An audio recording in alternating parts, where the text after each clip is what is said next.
l'imagement de Jean-Christophe Bailly. Jean-Christophe Bailly est un écrivain né en 1949. Il est l'auteur de plus d'une cinquantaine de livres qui arpentent tous les champs de l'écriture, à l'exception du roman.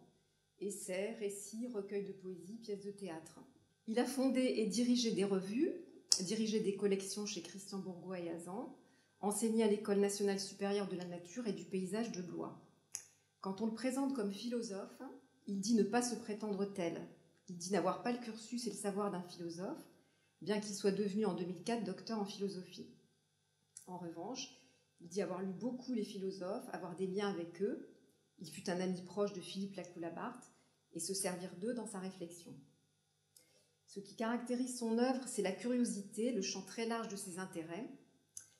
À cet égard, je me réfère à ce qu'il dit lui-même dans Tuiles détachées, une sorte d'autobiographie qui définit bien, à mon sens, ce qu'il est. Il évoque le souvenir d'un récit de Champollion, la carrière centrale, une grande carrière au bord du Nil, dans laquelle ce dernier donne à chaque membre de l'expédition une direction différente pour explorer toutes les excavations. Dès que l'un d'eux aperçoit inscription ou sculpture, un coup de sifflet se fait entendre et Champollion se rend sur place pour apprécier l'importance de la découverte. Jean-Christophe Bailly y voit une allégorie de l'existence, à la différence que l'on ne dispose pas d'une équipe et qu'on est seul à entendre les coups de sifflet qui, de différents points, sont lancés par le réel. Je cite s'il dit « Ces appels, du moins ceux que j'entends et auxquels je prête attention, loin de provenir d'une seule direction, proviennent d'à peu près toutes. Loin aussi de ne consigner qu'un domaine d'étude ou d'attention, ils en concernent beaucoup. Dès lors, ce qui s'ouvre au-delà de la séduction propre à chacun d'eux, c'est un tourment. Incapable en effet de résister à la multiplicité de ces appels distincts et éloignés les uns des autres, je me suis bien souvent retrouvée écartelée entre eux.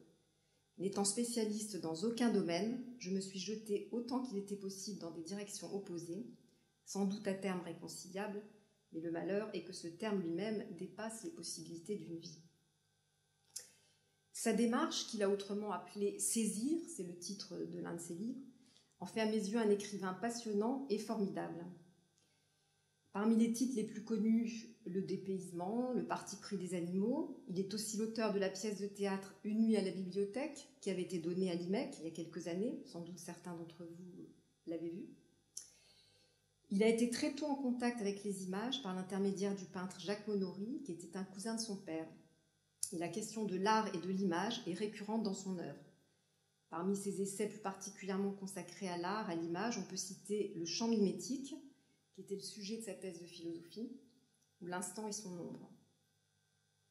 Donc ce livre-ci est la réunion de textes, conférences, articles publiés dans des revues, articles publiés dans des catalogues d'exposition, écrits entre 2002 et 2018, que l'auteur présente comme des tuiles réunies sous une sorte de toit commun qu'il nomme l'imagement, lequel peut être défini comme les processus par lesquels on passe d'un monde imageable à des faits d'imagement désirés comme tels, des images.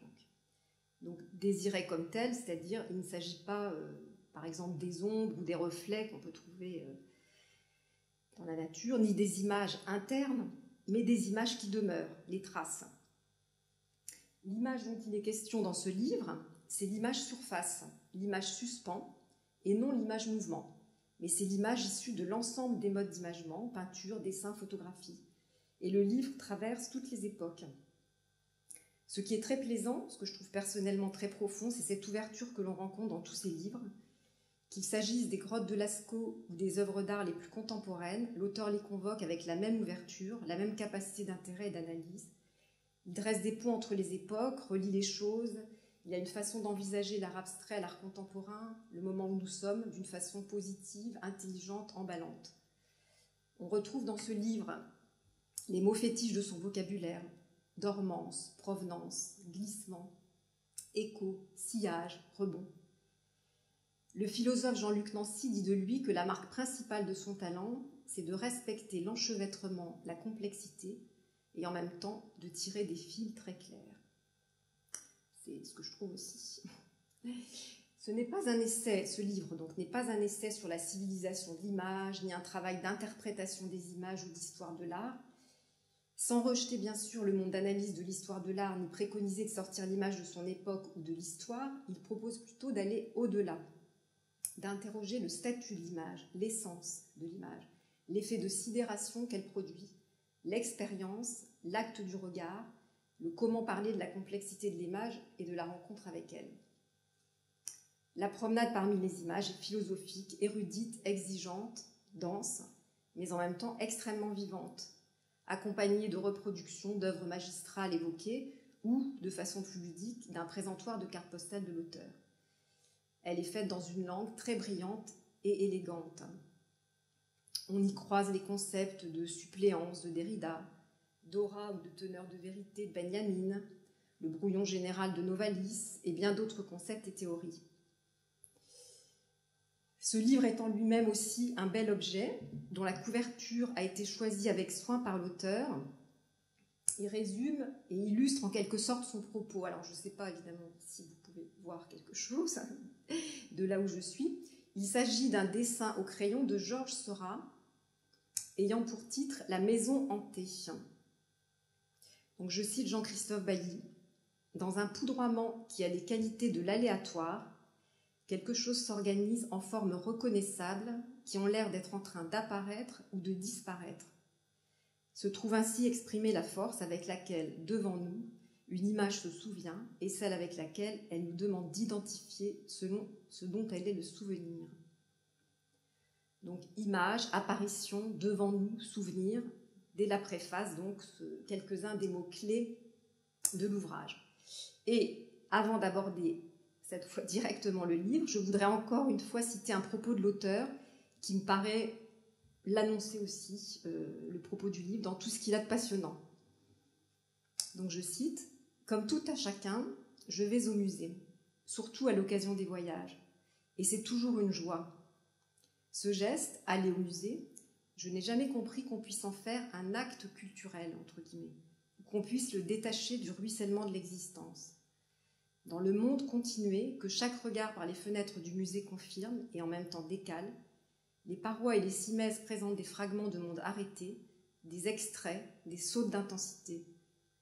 Ce pas de deux entre le temps palpable du percept et le temps immobile de ce qui est perçu, rien n'est plus déroutant, rien ne donne tant envie de vivre. »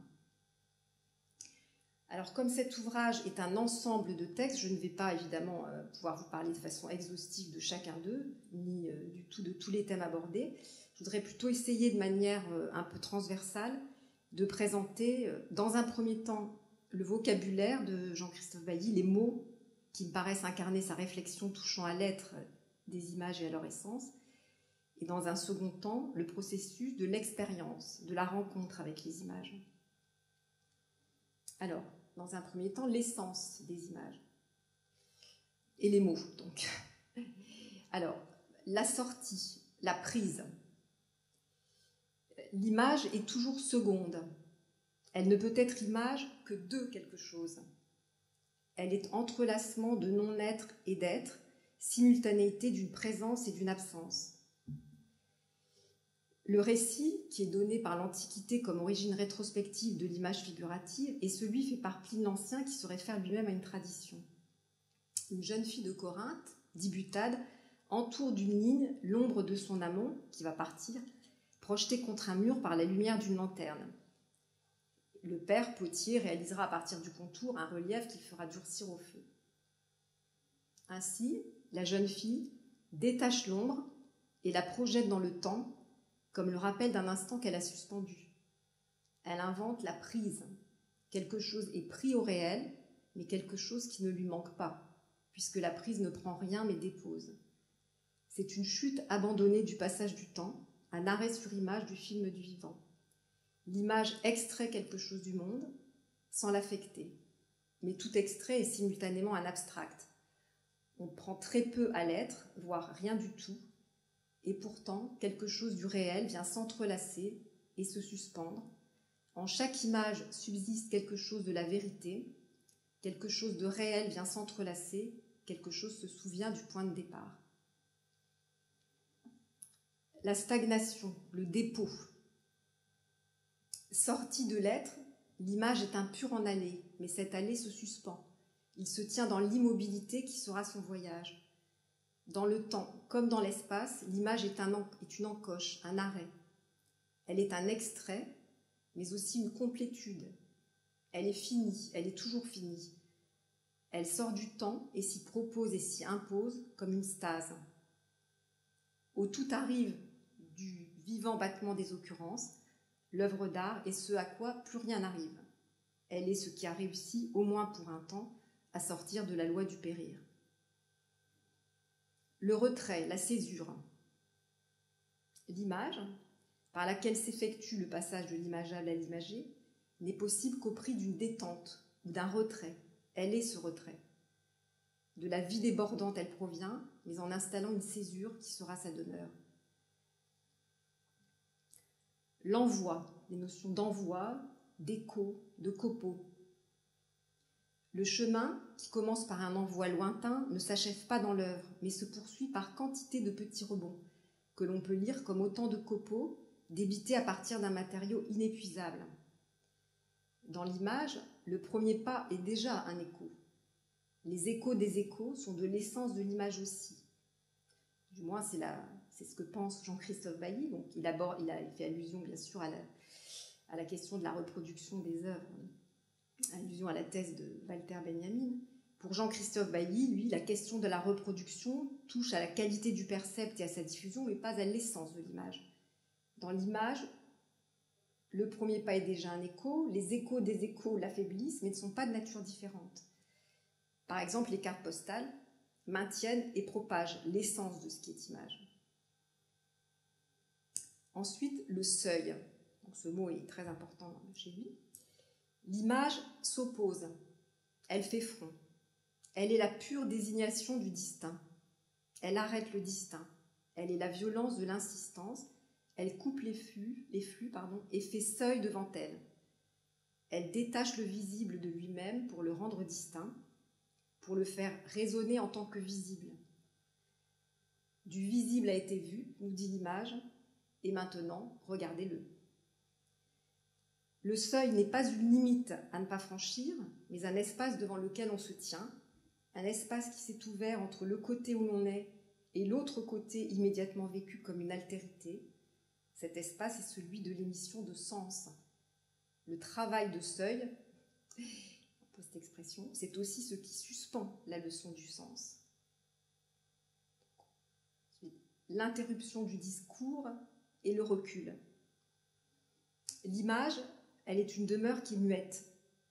Elle provoque une secousse qui interdit dans un premier temps les mots.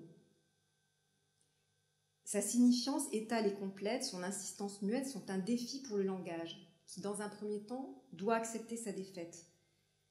Depuis le seuil qui est le sien, l'image nous fixe.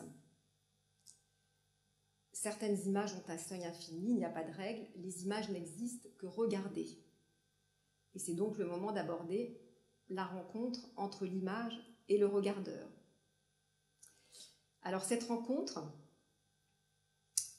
donc le deuxième temps de mon exposé, elle se situe entre deux régimes ou espaces d'infinition. L'œuvre s'est séparée de quantité d'hypothèses pour se fixer sur un point.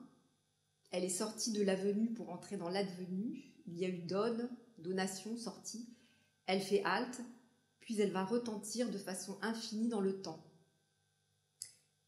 Infinie, il y a des œuvres qui peuvent être ce qu'il appelle de très longue dormance, dont le sens ne s'éveille que très longtemps après. Elle va retentir de façon infinie dans l'espace, dans la foule des regardeurs, qu'ils soient savants ou naïfs, rétifs ou attentifs. Il y a donc rencontre de deux parcours, celui que l'image a accompli pour pouvoir être rencontrée et celui de l'individu singulier qui la rencontre. C'est un nouage comparable à une pierre plate qui ricoche à la surface d'une eau tranquille. L'effleurement est l'événement à partir duquel tout commence, la rencontre entre un projectile, l'œuvre, et une surface, le regardeur, produit sur celle-ci des éclaboussures et des ondes. Et c'est toujours une rencontre unique. Chaque chemin d'interprétation, chaque levée de sens est unique. Chaque regard est différent. Mais il faut que l'image produise pour être une intensité, qu'elle produise un écart, qu'elle propose un saut. L'image n'est pas seulement capture, captation, mais art de garder, de tenir caché ce qui a été pris. Le visible contient le caché, qui est lui-même ce qui se cache devant nous en pleine vue. En tout cas, la seule expérience que nous puissions faire avec l'œuvre, c'est quand nous la rencontrons. Pour Jean-Christophe Bailly, le mouvement le plus juste, le plus justifiable d'une approche critique de l'œuvre serait d'identifier cette levée de l'œuvre, ce qu'elle chuchote à notre conscience. En tout cas, c'est toujours une approche directe, singulière, résultant d'un contact et d'une expérience. Voilà, il va donc y avoir le seuil, suivi d'un silence, les mots sont « puis » va venir notre commentaire, entre guillemets. Comment vient-il ce commentaire? Ce n'est pas le commentaire dont parle Jean-Christophe Bailly, ce n'est pas celui du discours et des différentes formes d'accompagnement institutionnel des œuvres, ni celui de l'histoire de l'art ou d'une doctrine ou d'une leçon. C'est plutôt une sorte de montage, un film inachevable et inquiet, un déploiement par association. Souvent, l'œuvre est exposée à côté d'autres, soit réellement, soit dans un livre, un catalogue. Association en nous, l'association libre en nous par rapport à des tas d'autres images que l'on peut avoir en tête. C'est une forme de poursuite, une affaire de sens sans cesse réenclenchée. Il n'y a pas de mécanisme. Aucun regardeur n'a le même contact avec une image et aucune image ne dicte le contenu de sa résonance. Il faut apprendre à contourner les conditions d'accompagnement du contact avec les images qui aménagent le contact avec elles et préparent un parcours signalisé et restreint. Alors, on peut, à la suite de Jean-Christophe Bailly, prendre un petit exemple, celui d'une... Alors, là, pareil, je ne sais pas si vous verrez grand-chose, je n'ai pas de reproduction plus grande. C'est une petite œuvre, ma copie est en noir et blanc, de Rodin. Une petite œuvre de 15 cm, je crois. C'est une coupe antique, très simple, avec une femme nue agenouillée à l'intérieur qui porte la main gauche à sa tête. Que peut-on dire de cette œuvre? D'un côté, et d'abord, rien. Il y a désir de la laisser flotter selon son énigme, présence délicate et légère, à laquelle on craindrait de rajouter quelque chose. Mais aussi, juste après, comme une suite de ce seuil silencieux, c'est comme si le petit assemblage glissait de lui-même sur un plan d'interprétation, où très vite tout se superpose, formant une sorte de rêverie herméneutique où viennent des tas de choses. Par exemple, on peut penser à des évocations contemporaines, les baigneuses de Degas, le tube, je ne sais pas si on prononce tube, pas le bassin dans lequel on se baignait jadis, les pages d'Eisenstein à ce sujet, ça ce sont les références de Jean-Christophe Bailly, un lasso qui attire le spectateur, le geste de se coiffer, la toupie. On pense à tout ce qu'il y a à dire sur l'assemblage comme mode de fonctionnement, aux encodages archaïques du monde des statuettes, et se produit alors comme un chantonnement. L'exégèse, dit-il, est un chantonnement. Elle doit chantonner en répétant ce qu'elle a vu. Donc voilà, on a des pistes divergentes qui impliquent des plans de réverbération différents, histoire de l'art, jeunesse de l'œuvre, études comparatives, mais aussi quelque chose qui est en deçà de ces plans. L'aspect. En l'espèce, l'aspect simple, sans déclamation, la grâce.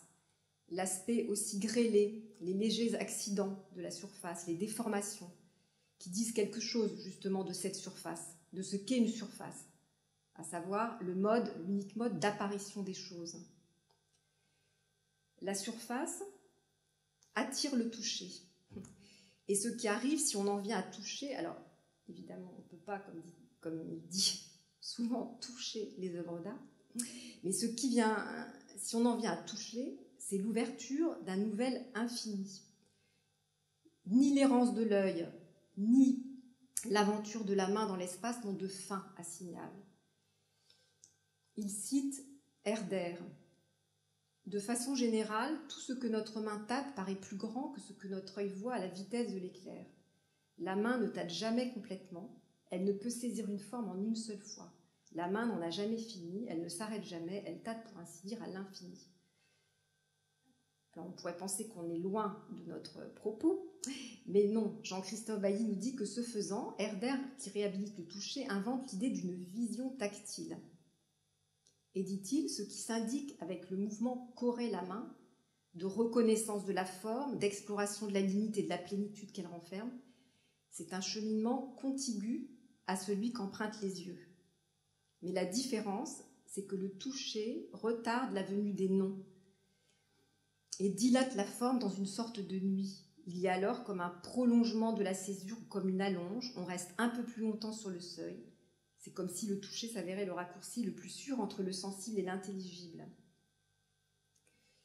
À ce moment de son propos, Jean-Christophe Bailly va aussi commenter une œuvre qui est d'un artiste vénézuélien, réalisée en 2007. Ça montre l'étendue que je vous évoquais des œuvres dont il parle, qui est un film montrant des aveugles palpant des éléphants.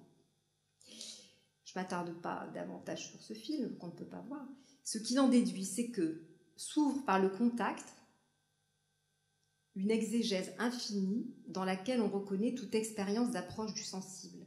Ce qui est montré, dit-il, c'est un commencement, une découverte au point précis où la rencontre a lieu de deux existences bouclées à l'intérieur d'elles-mêmes. Voilà, donc ce que cherche à nous dire Jean-Christophe Bailly, et cela pourra être une conclusion, c'est que devant toute œuvre, nous sommes des témoins et non des connaisseurs, des êtres vivants appelés à participer à une expérience.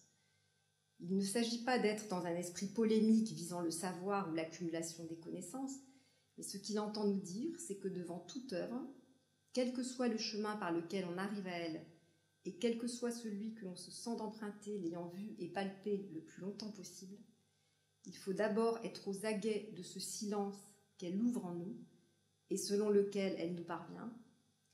Ce silence, on peut le décrire comme un seuil, comme un espace de probation du sens, comme une salle d'attente, où les mots, qui dans un premier temps ne se bousculent pas, finissent par affluer. Alors les œuvres, achevées ou en tout cas abandonnées à leur destin de choses finies, recommencent à vivre.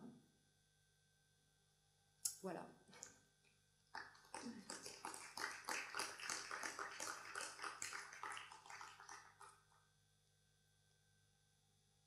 Alors, je vais commencer. Ben écoute, j'ignorais totalement cet auteur et sa plume. C'est un poète. Oui, c'est un poète surtout. Enfin, je ne peux pas, je sais mal parler de poésie, mais il se dit comme un poète avant tout, quoi. Enfin, c'est le poème qui est pour lui un peu à l'origine de oui. Alors ma question, tu y as peut-être répondu. Le livre comporte-t-il des illustrations? Oui, oui. Oui, c'est ça? Oui, oui, bien sûr, oui, oui. Hein? Oui, oui, en couleur. D'accord. Et le champ des œuvres convoquées, comme je l'ai indiqué, est très très large. C'est vraiment ça qui est. D'accord. Personnellement, que je trouve. Bon. Et ce que je me suis dit en t'écoutant et en écoutant Jean-Christophe Bailly, c'est que les auteurs des commentaires qu'on voit dans les musées sous les œuvres feraient bien de suivre un stage de formation auprès de lui.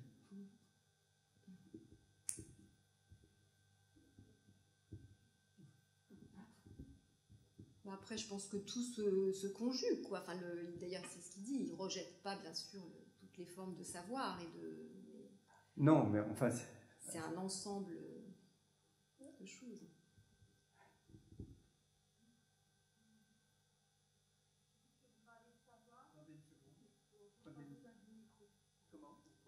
Ah, pour les gens là-haut. Oui, j'ai trouvé que l'exposé était très dense. Et avec le livre voilà. Est très très dense. Et quand même avec beaucoup de concepts philosophiques. Oui. Mais je suis loin d'avoir tout compris. Mais ce que j'ai compris, c'est que c'était à la fois très savant et très décomplexant. Oui. C'est-à-dire que vous disiez les critiques feraient mieux de se taire, etc. Mais en même temps, effectivement, l'art, il le veut immédiatement accessible, mais en même temps, le savoir n'est peut-être pas nécessaire, mais il y a quand même une exigence, je trouve, Oui, c'est dans la... bien sûr, c'est exigeant. Pour que ce seuil et ensuite le commentaire afflue, il y a une exigence d'être. Voilà.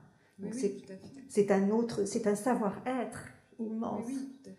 Et donc je trouve que c'est quand même très érudit ce qu'il dit, et en même temps, oui, complètement décomplexant face à l'art. Oui.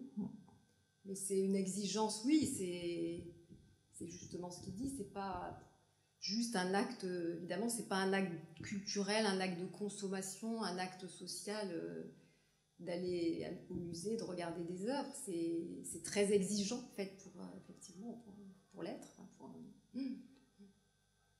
Sinon, j'avais une question à me poser, à te poser, parce qu'on se connaît, on ne va pas faire comme à la télé. C'est qu'au début, tu as dit que l'image était pour Bailly toujours l'image de quelque chose.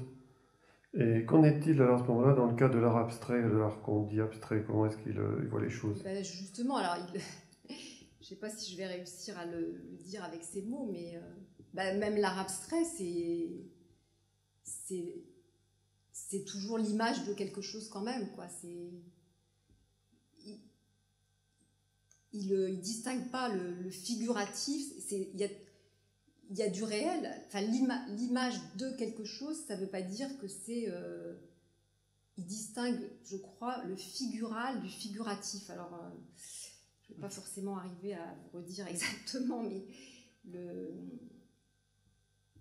c'est pas parce que ce n'est pas figuratif au sens où on l'entend que c'est qu'il y a pas le réel que c'est pas secondaire au réel, quoi, à la vie.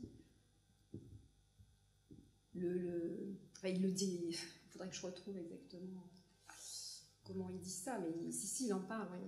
Oui.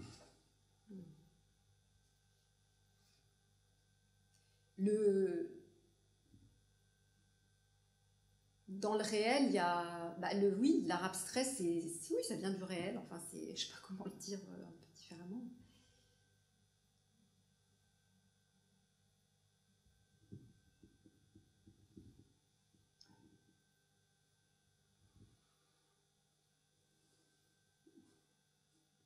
Bien. Je ne sais pas le dire. De là, il faudrait que je retrouve ce passage. Oui, enfin, si tu veux, comment dire, il insiste, si je comprends bien, sur la spécificité de l'existence de tout ce qui est image qui échappe au temps et à la disparition. Hein, donc ça vaut pour l'art abstrait. Oui, bien sûr, oui. C'est ça. Bien sûr. Ça. Oui.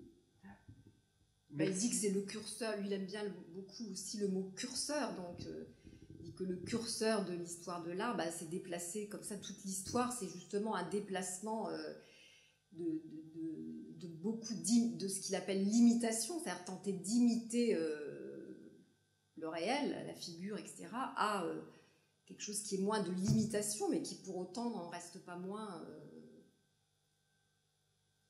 fondé sur le réel, quoi. Enfin, je peux